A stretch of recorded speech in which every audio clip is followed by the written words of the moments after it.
19세기 후반부터 20세기에 거쳐서 신학 안에서 주류 신학은 가장 중요한 존재로 바울을 읽어왔죠. 실제 제일 많은 제2성서 분야 논문은 바울을 테마로 했고요. 근데 동시에 또 기독교에 대해서 비판적인 기독교 안팎의 지식인들은 바울 때리기를 했어요. 바울을 바울 패스라 그래야 되나? 바울을 빼야 기독교를 더 잘 읽을 수 있다라는 문제 제기들 많이 했죠.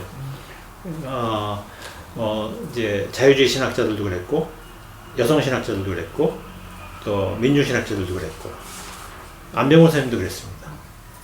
근데 이제 그런 담론들이 우세하던 시절에 민중 신학자 중에서는 김창학 선생님이 바울을 새롭게 보는 안목을 던졌습니다.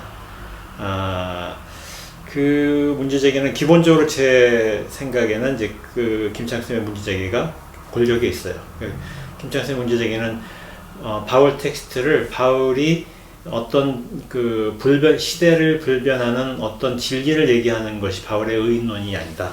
바울 신학의 핵심은 의인론이라고 본다면, 바울 신학에서 김창학 선생님의 물음은 바울 서신에 나오는 의인론 텍스트가 무시간적인 진리를 얘기하는 것이 아니라 특정한 상황에서 특정한 맥락에서 특정한 이들을 겨냥해서 던진 바울의 싸움의 도구였다.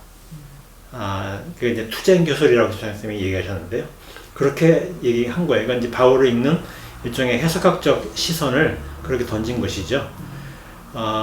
그 물음은 이제 기본적으로 역사학적 물음이에요. 그 물음을 이해하려면, 왜냐하면 누구와 싸웠는지, 어떤 맥락에서 싸웠는지 이걸 이해해야 되니까. 그래서 이제 저는 김창학 선생님이 이제 그런 질문을 던져서 얘기한 것에 대해서 기본적으로 공감을 하고요. 그 얘기의 김창학 선생님의 결론은 바울이 얘기하고 싶은 것은 인권에 대한 물음이었다라는 거예요. 고통당하는 자, 배제된 자들, 그들과 그들을 편드는 것이 복음이다라고 바울은 해석했고, 그런 의미에서 바울의 의인론의 내용이 해석될 수 있다. 이게 이제 김창학 선생님의 논지였는데, 김창학 선생님이 이제 다 설명하지 못했던 것은 누구와 싸웠는지, 어떤 맥락에서 싸웠는지 이런 것들을 잘 얘기하지 않았어요. 그래서 저는 이제 제 리부팅 바울의 논지는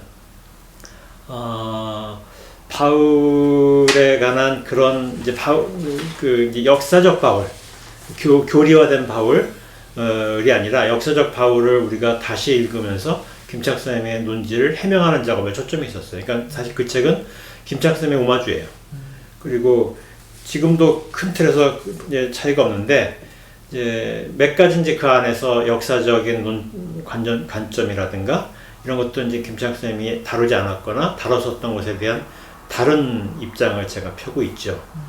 그래서 이 책의 이번 강의도 이제 그렇게 하고 있는데, 이번 강의는 좀 더 디테일하게 다룰 수가 있는 거죠. 기회가 20번의 강의를 할 수 있는 기회라는 것은 너무 좋은 기회거든요. 우리가 어떤 주제로 20회 강의를 할 수 있는 시간을 갖고 있는 사람 별로 없거든요.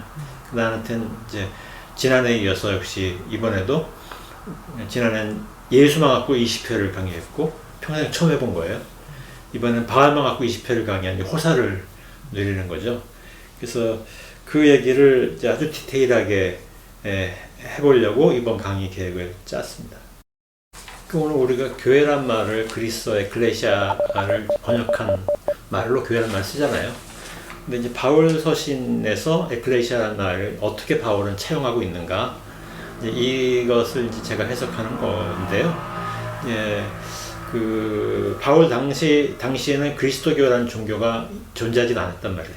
그건 이제 범이스라엘 종교권, 특히 이제 비이스라엘 사회에서 특히 이제 지중해 대도시들이죠. 메트로폴리탄에서 이스라엘 그 일종의 제외 이스라엘인 커뮤니티가 광범위하게 형성된 도시들이 주로 바울의 활동지였어요. 뭐 아닌 곳도 있지만, 근데 그런 지역에서 이제 바울이 에클레시아를 만들었는데, 그것은 독자적인 종교 커뮤니티가 아니고 이스라엘 종교권에 속하는 한 이제 소그룹이었는데, 그 그룹들은 그 안에서 어떤 것들을 이제 수행하고 있었느냐라는 거죠. 이를테면 이제 신분제가 굉장히 확고하게 자리 잡고 있던 사회에서 어떻게 노예와 주인이 한 밥상에서 밥을 먹을 수 있어요? 그건 있을 수 없는 일인데 바울은 이제 그걸 강조한 거예요.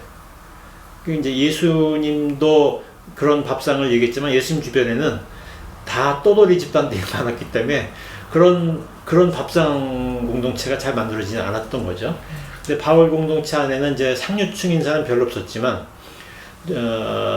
일종의 중류층, 빌라 정도로 소유한 중류층들도 있었던 것 같고, 약간 고대 로마 사회의 공무원, 고위급 공무원들도 있었던 것 같아요. 근데 그런 사람들은 신분은 귀족이 아니지만 자산이나 사회적 권력이나 정치적 권력은 좀 있었던 사람들도 좀 있었던 것 같은데, 그런 사람들과 노예는 한 밥상에서 밥을 먹을 수가 없는데 밥을 먹는 공동체를 꿈꿨던 거죠. 그리고 또 여성과 남성도 엄밀하게 분류되어 있었고, 특히 이스라엘 사회에는 지중해 다른 사회들보다 여성의 사회적 위치가 더 높지 않았거든요. 높은 거라고 볼 수 없거든요. 그런데 바울은 이제 그런 것도 해체하려는 시도를 했었어요. 그리고 또 이제 그 유대인과 헬라인 또는 이방인이라고 표현된 그 이방인 또는 헬라인이라는 이들이 헬라인 일반이 아니고 바울 공동체나 이스라엘 교포 사회에서 말하는 이제 헬라인이 누군가에 대한 분석을 해보면 그들은 이제 신분이 매우 낮은, 좀 더 엄밀하게 말하면 이 고대 지중해 사회에서 이제 고대 로마 사회에서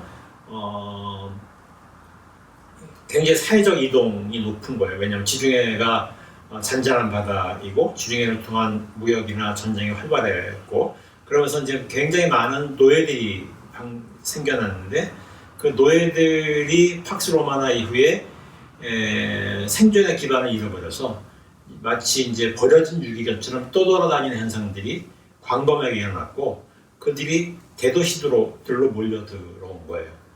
그 대도시들로 몰려들어오면서 대도시의 빈민층을 형성하고 있는 광범위한 이제 불결한 사람들이 존재하는 거죠.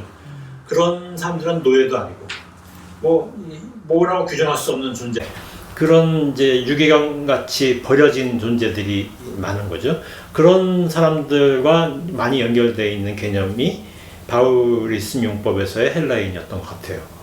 저는 이제 그걸 입증하려고 하는데, 이번 강의에서 그런 사람들과 그런 사람들 대척점에 있는 사람들이 구별이 없다는 거 주장하에 바울의 공동체가 만들어졌고, 그것이 공동체 밖에서는 이스라엘 교포 사회나 지중해 사회에서는 되게 문제적 집단으로 여겨졌던 거예요.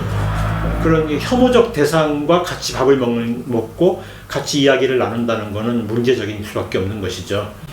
그런데 또 대내적으로도 이스라엘 교포 사회 집단 안에서도 일종의 이단처럼 받아들여진 거죠. 그런데 바울은 이제 그런 공동체를 만들려고 했던 거예요.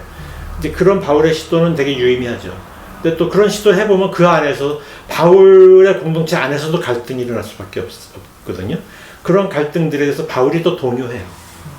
이제 그런 문제들까지 같이 보면서 바울의 어떤 공동체에 대한, 바울이 어떤 공동체를 꿈꿨고 그 공동체는 어떤 내적인 외적인 위기와 갈등과 모순 속에서 공동체를 만들어가기 위해서 노력하고 있었는가, 이런 것들을 얘기해 보면 오늘 우리가 상상하는 교회에 대해서 우리가 좀 더 생각할 기회가 있지 않을까. 이것이 이제 제가 생각하는 문제의식.